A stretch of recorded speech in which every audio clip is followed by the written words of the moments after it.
Yeah, I'm Stephan. I was on the last Eternity Universe conference too. Back then I had a project with Eternity, so today I will talk about blockchain security in general. First I give you a little bit background. So I'm a computer scientist.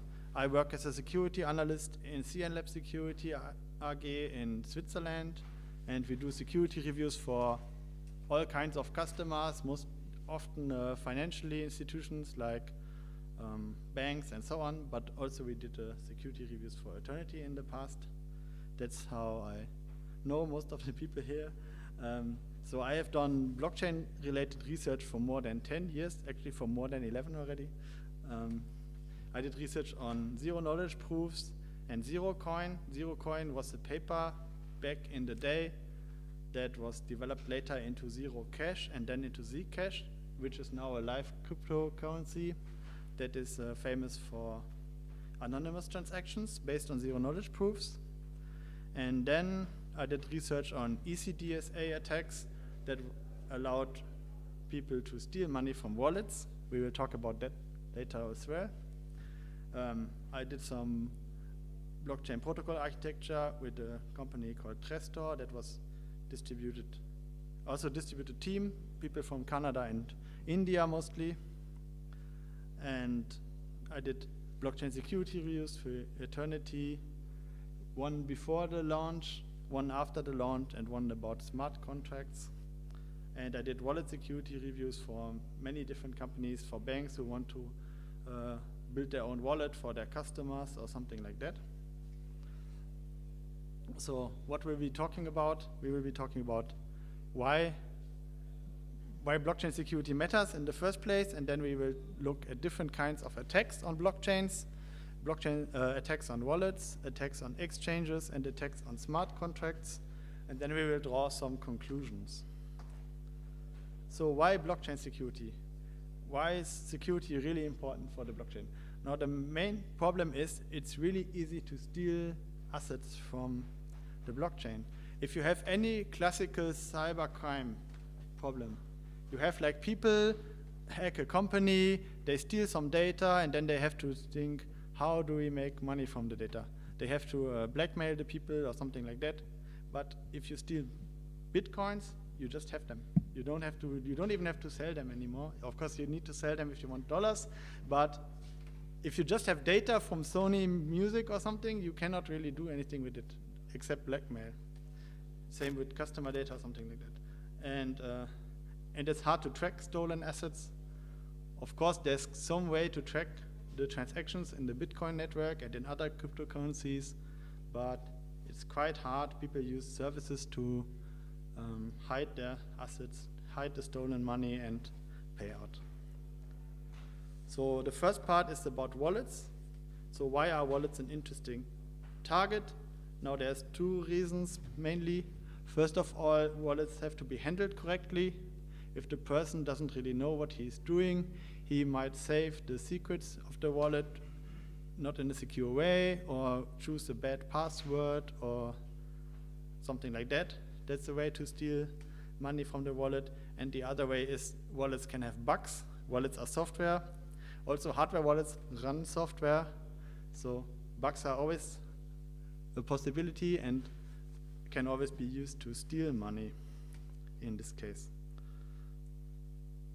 So what's the problem with programming a wallet? Cryptography is hard. It's important to use strong random numbers. If you generate Bitcoin private keys, for example, and the resulting address, you should use strong random numbers. If someone else can predict the numbers, they can predict your Bitcoin address and steal your money. And there are some cryptographic algorithms that are common in the blockchain world, especially elliptic curve cryptography. And in these algorithms, you often have to choose random numbers for a lot of operations, and you have to make sure not to reuse the same number. So examples of attacks on these wallets are, first of all, just bad random numbers. For example, when Bitcoin just started, there was not many alternative cryptocurrencies, people started making their own wallet in the browser with JavaScript. They just used some random number function that was designed for some games, but not really secure. And then people could just predict the random numbers, generate all the potential Bitcoin addresses and steal the money. There was another one related that generated your Bitcoin address based on the word that you enter. For example, you could enter, I don't know, pineapple or something, and then it generates a key from it. But of course, some smart attacker just used the dictionary, generated all the keys, and stole all the money from people who used simple words. Then you had a lot of wallets that did the mistake that I talked before, to reuse the number in the ECDSA algorithm. And if the number is used twice, you can see it on the blockchain, and that's enough information to steal the money. And of course, that's the first three cases is all cases of bugs where the developer did a mistake, but also, can you even trust the developer? He can install a backdoor, he can write some function in the wallet that allows him to steal your money. And there's some smart ways to do it. I once wrote a paper about it years ago that you can find in this link. So that was the wallet. That's mostly what most private people have. But now there's also attacks on exchanges. So why are exchanges an interesting target for attackers? Of course, the people who run an exchange, they hopefully are not as naive as a personal user. They should know a little bit about cryptocurrency and how to use keys. But of course, exchanges concentrate a lot of assets. A big exchange has a lot of customers trading cryptocurrency and other currencies. And so naturally, they have some wallet somewhere with a lot of money in it. And they always paying out or getting transactions in. So it's really hard to track. If someone hacks an exchange and gets some money out of it, it's really hard to detect in like before it's too late. And there was one famous example that everyone heard about. I think that's the Mt. Gox exchange, one of the first big Bitcoin exchanges. And I want to explain as an example how the attack on the Mt. Gox exchange worked. It was actually quite smart. So if you look in the picture, you see on the left a Bitcoin transaction, how it looks like. It usually has inputs and outputs. It can have one input, it can have three inputs. In this example, it has two inputs and two outputs. And if you have hashed the whole transaction, you get the transaction ID. And in this case, it's the blue hash. And then there's some problem with Bitcoin transactions. There's some modifications you can do to the transaction, and it will still be valid, but it will change its ID. So for example, if you look at transaction B, it has the same inputs like transaction A, but input 2 is first and input 1 is second, and as a result, the hash is different. So transactions in Bitcoin are identified by their hash. Small changes to the transaction change the hash value, but some changes don't make the signature invalid. So both, in this case, transaction A and transaction B are both valid, but for anyone who looks at the blockchain, they look different. Is that malleability? Yes, malleability. It's also here in the slide. So the attacker who attacked Mt. Gox worked as follows. He had a normal asset on the exchange like any normal user, but then he withdrew money from Mt. Gox. Mt. Gox created a Bitcoin transaction to transfer the money.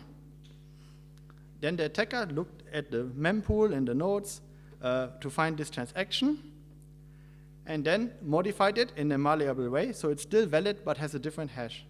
And then there's a chance that his transaction, his changed transaction, modified transaction, goes into the blockchain first.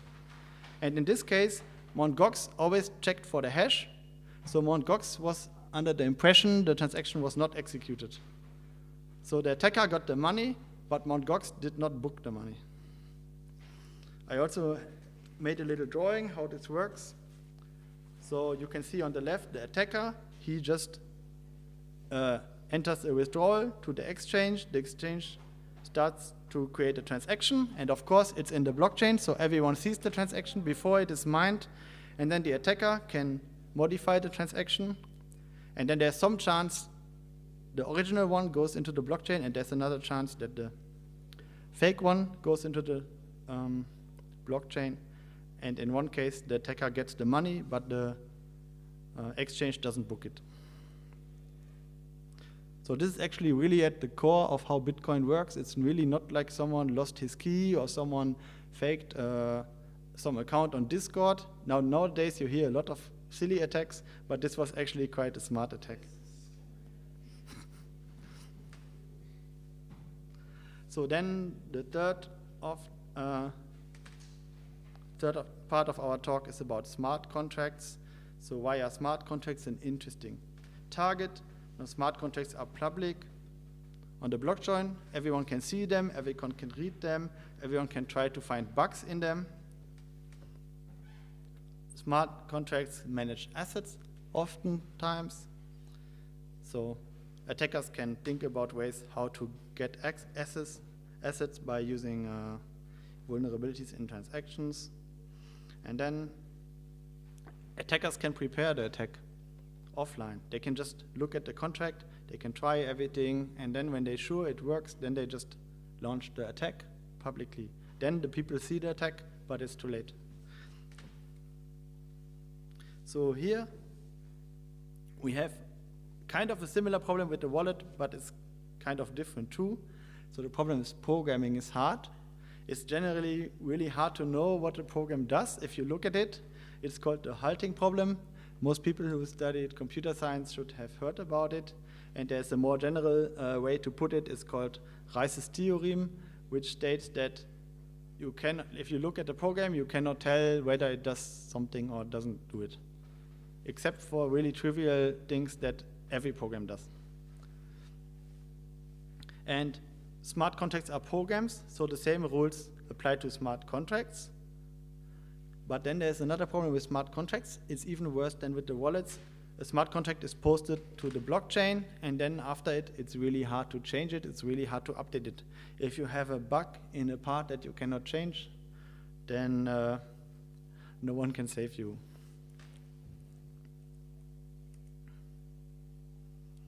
So there are also in the recent, there have been some attacks on smart contracts recently, and there were basically 3 kinds of attacks. One of them was using just bugs in the contracts, bugs in the codes. The second one was based on theft of secrets. So sometimes the smart contract has a special public key, and the owner of the private key can do some operations that no one else should be able to do. But if this private key is leaked or gained by the attacker, he can use it to steal money. And the third one is phishing attacks. That's actually kind of silly, but people still fall for it. So people just, like some blockchains or some smart contract startups, they just have a Discord channel and everyone is talking on Discord, which is a very centralized chat system with no encryption at all. And then if someone takes over the account, then they think it's the founder or it's the owner or something, and then they tell their secrets to the attacker and he uses it to steal money. So I want to give one example for a smart contract hack, which was not based on phishing, but was really based on a bug. So the Grim Finance smart contract had a bug in a function that was called save transfer form, and it had a re-entrancy vulnerability. What it means is that it was a smart contract on Ethereum, and it was not doing all the checks properly before it was transferring to another contract. And this way it was possible by the attackers to get like the payout 5 times more than it was expected. So basically the attacker tried to get a payout, and that's the usual way it goes. Like someone asks for a payout, gets his payout, but the attacker managed to do the payout in a way that the check failed, and then the payout was 5 times as high. So what can we do to mitigate smart contract attacks? So there's actually 3 things that you should keep in mind. One is to keep smart contracts as simple as possible. That's the lesson from the problem computer programs are hard to understand. The second one is try to prove correctness if possible. Maybe it's usually not possible for a large program, but for a single routine that's really critical, it might be possible and it might be worth it, because some smart contracts, they have, like, there's so much money on it, they should spend some money to review it and to try to prove correctness. And the third point is actually a point that relates to aeternity. You can use a good programming language that allows you to avoid some kind of bugs that are really common, because most smart contracts are written on Ethereum, and the Ethereum smart contract language is like a classical programming language, imperative, so there's one instruction after another, but it's really hard to understand what's the result. And in contrast to that, aeternity has a functional programming language which is inspired by Erlang probably, but also by Haskell, and it's really nice to put statements there that have a logical meaning and avoiding some kind of bugs. But of course, it's both are two incomplete languages, so in both you can basically write the same bugs, but it's a tool that makes it easier to understand. So conclusions, there's actually not much that one can say. This is all unsolved problems, but they are kind of harder on the blockchain because it's hard to change the contract, for example, or because when the money is gone, you cannot do anything. But so the conclusions are always be careful. Be always aware if your assets are gone, it's really hard to recover them, maybe even impossible. And this applies to both businesses and private users. So if you follow the last 10 years in blockchain, you have seen everything. You have seen big businesses go bankrupt, and you have seen people lose their grandma savings and everything. Yeah. So that's it. Are there any questions?